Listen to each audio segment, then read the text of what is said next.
किसका पुण्य बड़ा। मिथिलावती नाम की एक नगरी थी। उसमें गुणदीप नाम का राजा राज करता था। उसकी सेवा करने के लिए दूर देश से एक राजकुमार आया। वह बराबर कोशिश करता रहा, लेकिन राजा से उनकी भेंट न हुई। जो कुछ वह अपने साथ लाया था वह सब बराबर हो गया। एक दिन राजा शिकार खेलने चला। राजकुमार भी साथ हो लिया। चलते चलते राजा एक वन में पहुंचा। वहां उसके नौकर चाकर बिछड़ गए। राजा के साथ अकेला वह राजकुमार रह गया। उसने राजा को रोका। राजा ने उसकी ओर देखा तो पूछा, तू इतना कमजोर क्यों हो रहा है? उसने कहा, इसमें मेरे कर्म का दोष है। मैं जिस राजा के पास रहता हूँ वह हजारों को पालता है, पर उसकी निगाह मेरी ओर नहीं जाती। राजन, 6 बातें आदमी को हल्का करती हैं। खोटे नर की प्रीति, बिना कारण हंसी, स्त्री से विवाद, असज्जन स्वामी की सेवा, गधे की सवारी और बिना संस्कृत की भाषा। और हे राजा, ये 5 चीजें आदमी के पैदा होते ही विधाता उसके भाग्य में लिख देता है। आयु, कर्म, धन, विद्या और यश। राजन, जब तक आदमी का पुण्य उदय रहता है तब तक उसके बहुत से दास रहते हैं। जब पुण्य घट जाता है तो भाई भी वैरी हो जाते हैं।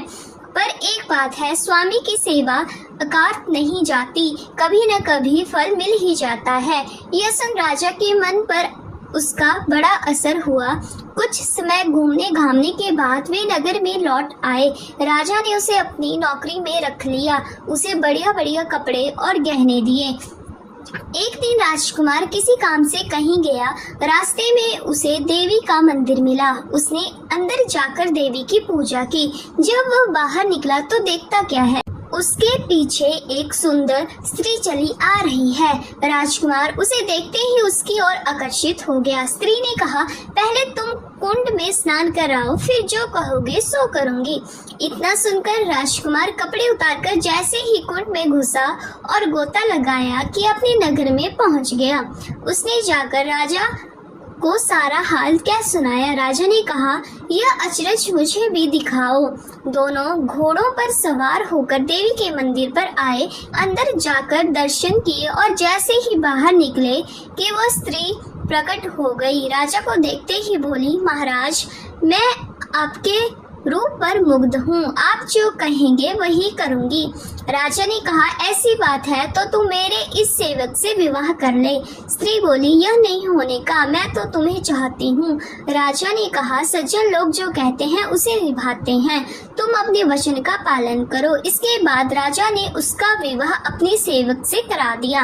इतना कहकर बेताल बोला, हे राजन, यह बताओ कि राजा और सेवक दोनों में से किसका काम बड़ा हुआ?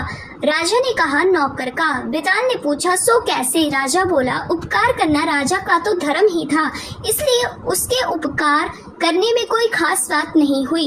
लेकिन जिसका धर्म नहीं था उसने उपकार किया तो उपकार उसका काम बढ़कर हुआ।